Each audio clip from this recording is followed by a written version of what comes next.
inside the NBA star and NBA Hall of Famer for what that's worth. I'm kidding.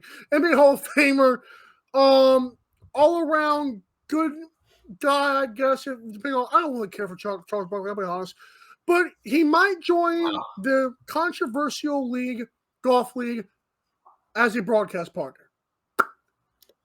I'll be honest, Aaron, before I let you go. I do not care for Chuck, never have. This seems more like throwing more money at big guys and hoping it sticks to fans. And as I told Tony Johnson yesterday, they better hope this product is good. Because like I was telling him when I was watching for Phil Mickelson, he finished 20th in a field of 23. I don't know what to tell you. Hopefully it works. Well, I think, first of all, you're focused on the wrong thing, and that's Phil Mickelson. Like, I understand he's the first guy to come out and have conversations about this, but Phil Mickelson is not the guy you should be primarily focused on in the LIV series. Phil Mickelson is washed. Another guy, Henrik Stenson, who's coming over to the LIV, is washed. And that's really more where my head scratching took place, was like, why does the LIV want guys like Henrik Stenson? Like, those guys don't move the needle. Now, I know you're trying to ultimately gobble up everybody, but I guess they're looking at like, hey, if Henrik Stenson can make $20 million to come over here, like, maybe Colin Morikawa will start thinking about coming over here, or John Rahm, or etc. But going back to Charles Barkley here, I'm actually shocked to hear you don't like Charles Barkley, and I'd like to get into that as to the reason why here in a little bit. But last month on the Pat McAfee show, Charles Barkley said, "Look, if someone gave me $200 million, I'll kill my relatives." So the question I have is you use the word controversial. Why do we believe the LIV Tour is controversial? Why do you think that? It's really three reasons now. The third reason came yesterday. Number one, obviously not my reason, but the reason why other people have said it is it's backed by Saudi money. We all know everything in America comes from China anyways. Which I agree. A lot of things in America are backed by Chinese money, but we don't bat an eye. Number two, they're stealing all these players, trying to make some Super League, and I'm like, but PGA Tour, I don't like. It's not really the league's fault. It's more of these players' faults for saying screw the PGA, because now it just ruins that league for me. And number three, Donald Trump is basically threatening PGA players. Oh, well, when this merger happens, you won't be able to get on, blah, blah. So it pissed me off even more. So, you have to look at it this way. Like, there are days far before us where, like, the NFL was the upstart. And people were like, people were literally going to college, playing college football, and they were like, hey, are you going to go to the NFL? And that wasn't even a thought. The NBA or the ABA, the ABA was an afterthought until all of a sudden the ABA became, just as big as the NBA, and they had to merge it. And, MLB back in the day was like the biggest sport in the world. Now you could argue maybe it's low 3, high 4 in terms of the big 4, like things change all the time. Like the PGA got complacent with the way it handled its season, its players, its publicity. And look, Tony Johnson, I know, known for a long time, brings up a lot of great points. The PGA is one of the most profitable or charitable organizations in sports in America, in the world. But it doesn't necessarily mean that they, are the best option for people. Like, I don't, the thing is like, what is LIV, what is LIV's goal in this? To overtake the PGA, to eliminate the PGA, to just maybe be an alternative for people to watch? I haven't seen the numbers of what, how much people are watching these broadcasts. I haven't watched one yet. And I'm in Liv's corner, but I am also just kind of playing the devil's advocate to you guys who are anti-Liv. That's really where my mindset rests, because while I love the PGA Tour and most people love to watch the majors, they're not watching the 3M Open this weekend. Like, they're doing other things. Right. So why not offer another option? We seem to be okay with the XFL and the USFL and all these other things existing. Like, what's the problem with the LIV Tour? Because they take Saudi money? Yeah, the Saudis are just as crappy as the Chinese, who are just as crappy as, our own freaking government. Like, all governments are be. It's in if you think our government doesn't kill people, you're out of your mind at this Right. point. So, I mean, I'm going to take the moral compass and put it aside for a second here at this point, and say, look, you know, when I finally do sit down to give Liv a chance, maybe by that time they've got Charles Barkley and David Faraday in the booth, and they've got players that I want to see play. Like I want to see Bryson and Brooks and DJ, and I wouldn't mind seeing like John Rahm and some other guys. We'll see what happens to them. But I told you, like, as long as the PGA has to sit there and continue to beg, borrow, and butter up its superstars, those guys aren't going anywhere. But these little guys like Matt Wolff, Taylor Gooch, what's in it for them to stay in the PGA Tour? And no prestige. If that's what you're playing for is prestige, if you're playing for the Tom Brady effect of like, I want to win 10 rings, I've got a chip on my shoulder, I don't like being drafted 199, like there's not a lot of reason really to stay unless you just have to win all the majors. Like the whole, winning 14 majors like Tiger is not going to happen anymore. We talked about that just last week, like, or maybe even a couple days ago. Like, right. Nobody's winning 14 majors like Tiger anymore. There's too much parity. So what are you playing for? Why not go play for a bigger paycheck? Why get mad at somebody for chasing the money? Because the drive isn't there anymore. Like maybe it is. Maybe this thing. Go ahead. Maybe LIV is developing their sport and looking at a situation where, like we talked about, like they were looking at maybe a potential Ryder Cup format. Maybe they're going to have some majors of their own where the purse is 5x of what like the Masters purse is going to pay you. Like I think Cam won what, 2.75 million winning the Open, and then immediately got offered 90 million to join LIV. 90 million dollars. How is that? At what point does the money like the whole thing is the money? What about if let's say LIV takes over, because I think their goal is to eliminate the PGA. You don't just yank people from another league, and you don't just throw them a bunch of money if you're not trying to say, hey, screw that other league, come to us, we're better. That's first of all. I mean, this feels like a monopolizing effect. Hey, I'm going to throw all this money, steal all your players, and then I've got the freedom to create whatever league I want to create, which it's going to be nearly impossible to just dissolve the PGA. What makes me mad, though, another thing is, okay, so let's say the LIV takes over and they're the new thing. Well, you're just going to throw a bunch of money at a bunch of rookies who want to come up and play too? Like where's the farm system at LIV? Like, how many players are they going to stop at? Because I thought it was just 48 last time I checked.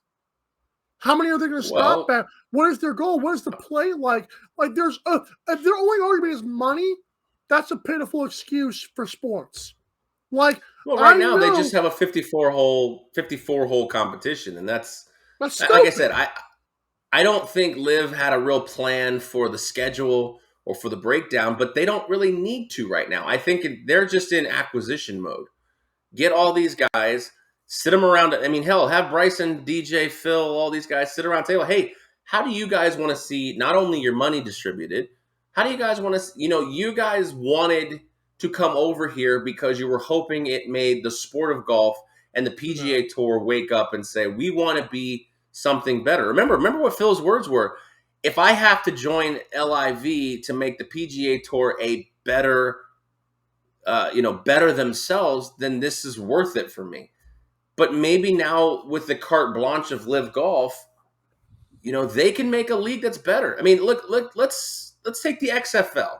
What if the XFL was backed by Saudi money and guys like Pat Mahomes and Josh Allen started jumping over to the XFL? Like, would you watch the XFL because you want to watch these players? Now, like I said, I don't know if DJ moves the needle anymore. Brooks and Bryson, when they were feuding, probably would have been a little bit better for LIV Golf. But like, let's say Rory and Scotty Scheffler were the first ones to jump over to LIV Golf. Like, oh, now you got my attention. Like I said, look the XFL and the NFL. Like, if Pat Mahomes and Josh Allen and I don't know, you call it whatever you pick another player, like Lamar pick another Jackson, like Kyle Russell Murray. Wilson, Lamar Jackson. Yeah, just anybody. Tom Brady. If three of those guys, yeah, let's do that. Like Tom Brady, Pat Mahomes, and Josh Allen all go to the LIV XFL. Right. You're gonna pay attention, and the NFL is gonna have to figure out how the hell did we just lose three of our top superstars in a flash? You know, I mean, Here's the thing, though, Aaron, and I brought this point to Tony as well. I would like to know, because I forgot what the golfer's name was. He made some comments that were like, "Oh, well, now I don't have to golf every week. Now I can just have some time with my family." Okay, so are you invested into this, like, or are you just invested in the money? Because to think that they're just going to all of a sudden make golf better by throwing a bunch of money at people doesn't really make sense to me. Like, eventually the money is going to, become just a number. I don't see maybe, but I mean, money is a driving motivator for a lot of people. If Phil Mickelson is only there just to hang around and finish 20th place, I don't care who's over there. I don't care if Rory and Scotty Scheffler jump, because they're not going to be fully invested in playing well. There's some BS arcade league. I'll just watch the other guys come up in PGA. But you can do both. LIV says no, you can't. PGA and LIV said no, you can't. Why can't I? I'm free to do both. Guys, I'm talking about watching it. Me. Yeah, I'm talking about watching it. I'm talking about me watching it. Why are they like? But LIV said, "Oh, so we're coming with us. We're throw a bunch of money." Okay, now what? What's next? Right. Maybe like I said, maybe the LIV Golf has plans to commit to creating a better product. Right now, I think they're just in acquisition mode. They're trying to put the fear into the PGA. And let's be honest, I mean, David Farady's been a long-time announcer, long-time person involved with the PGA. Like, I know this move doesn't seem that big, but David Faraday is in a very entertaining part of golf. Like, right. Whether you want it, he's not a taste for everybody, but he is a big name in terms of golf broadcasting. And I think David Faraday and Charles Barkley would be an entertaining combination. It's right. Just me. Now, maybe there are people who are purists who will stick by the PGA side, and I'm not against the PGA and all this. I still like watching the PGA. I watched the 3M Open. I watched the opening round yesterday. Again, still haven't watched anything in LIV. So, I mean, you can't even really say that I'm 100% supporting LIV Golf. I haven't watched a single event. But I think you're so primarily focused on Phil Mickelson, and that's not the guy. Like, he and Greg Norman are basically the facilitators to try to make this league get off the ground. And like we've talked about, with the unlimited money, these $90 million contracts, the trying to get Cam Smith, who just won the Open. Like, can you imagine if Cam Smith signs with LIV Golf in the next 2 weeks? Like, that's huge. The guy who just won one of your most prestigious events is like, see ya, I'm out of here. And actually won two of your most prestigious events this year in the Players as well. Like, I understand what you're saying. The money becomes complacent, but aren't we all playing aren't we all playing this game of life for financial stability? That's where I want to push back on as well, because I mentioned that Jay Williams talked about Tiger. He also said, "Well, I grew up wanting to play, just want to play to make money from my generational wealth." I'm like, no, you didn't. Every last person who starts playing sports starts playing because they want to, because they love the sport. Sure. It does not happen until high school or late into high school. They're like, I can make some money off this. So this notion that money is the only determining factor is just not true. The more and more you comes. The money will come. Sure, but the money's here now. Back in Tiger's days in the early 90s, golf wasn't what it is today. Golf is what it is today because of Tiger. But has Tiger suffered, though? No, but Tiger's an isolated incident. Like, look at guys like Matt Wolff and Taylor Gooch and guys who are, an up-and-coming star on the league, and Taylor Gooch, you probably never even heard of him until he defected to LIV. And he was a pretty damn good golfer, but he's shadowed by a lot of these other guys. And if two Taylor Gooch and two Matt Wolff, who Matt Wolff may never become the same golfer that he was when he first broke onto the scene, and guys like let's take Bryson DeChambeau and Brooks Koepka. These two are the big ones for me that are the barometer. Agreed. I mean, Bryson's got a major. Brooks has got 4, I believe, at least 3. I know he's got at least 3. Like, so he knows I'm never going to catch Tiger Woods. And maybe that doesn't even matter to him. He's made his name on the PGA Tour. He can set himself up financially. And why are we going to condemn a guy for that? He is choosing to do whatever he wants to do. Like, why? It's the same reason, like, we talk about, oh, Tom Brady took years and years of pay cuts to make the team around him better. And then you have guys like, look at Pat Mahomes taking $50 million, Aaron Rodgers taking $48 million, Kyler Murray taking 45. Like, while we don't like it as fans, how can I tell a guy, hey, this team put $50 million in front of you per year. You can't take this. Well, if that's what you want to do. But, if you're, Brooks and Bryson can't come out and say, well, I'm really mad that I can't win majors anymore. Well, that's the decision you made, man. That's the decision you made. I'm really mad that I can't win Super Bowls like Aaron Rodgers. I can't win Super Bowls because I don't have a team around me. Well, you're the one who took a third of your freaking team's salary. What are you gonna? You got nothing to say. That's another good point, because I believe that if this thing does fall flat on its face, let's say the LIV says, okay, we're done with golf and we don't want to try this anymore, those guys are going to bind because they missed out on majors they could have been playing in and winning. Maybe so, but again, does that matter to the guys who defected? You make decisions, and the fallout is when you make decisions and the fallout doesn't go your way, you have to live with those decisions. You have to live. Ha! Boy, that was good, man. Right. Thanks. Totally planned that. The reason I don't like Charles Barkley, by the way, is because I've always thought he was illiterate. I thought he cannot develop a complete sentence. I think he's incredibly insulting to most people. Like, I don't understand, like, this notion that he's like he can be a jerk on TV and it'd be funny and okay. And I just my thing. I liked him more over the years, but to me, he was never what made that show. To me, what made the show is the chemistry that all those guys have together. I feel like Chuck was always just shoved down our throats, and now all of a sudden he's the spokesman for everything NBA and now golf, I guess. But that's why I didn't care for Chuck.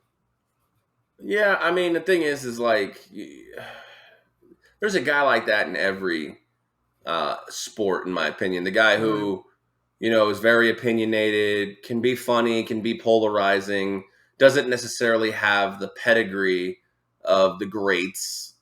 So it really, like, I know that I don't watch a ton of Inside the NBA, but I've seen episodes where Charles Barkley will say something, Shaq will rebut. They get into a little bit of, an argument of sorts, and of course, Shaq will pull out the trump card with the rings, and whatever. I mean, it is what it is. But I mean, Charles Barkley has to really think long and hard about this decision, and there would have to be a lot more money than what I believe is being offered currently thrown up to him, because he is going to lose probably inside the NBA if he does this. You think? Because this is I do. I think that, with all the social justice warriors, if he takes LIV money, I think that a lot of them are going to call for his job and, his endorsements or anything like that. Like, I mean, there's people that will try to socially kill this sport, and they're hypocrites, which they have every right to be, because I'll be the first one to admit we're all hypocrites, even the ones who don't think they are. So, I think he has to think long and hard about how much. I mean, he probably has to have a lot of money thrown at him for him to actually do this. I agree with that. He wasn't even on NBA 2K for the longest time. I don't even know if he is right now, because of the fact of the money that has to be thrown at him. So, there you go.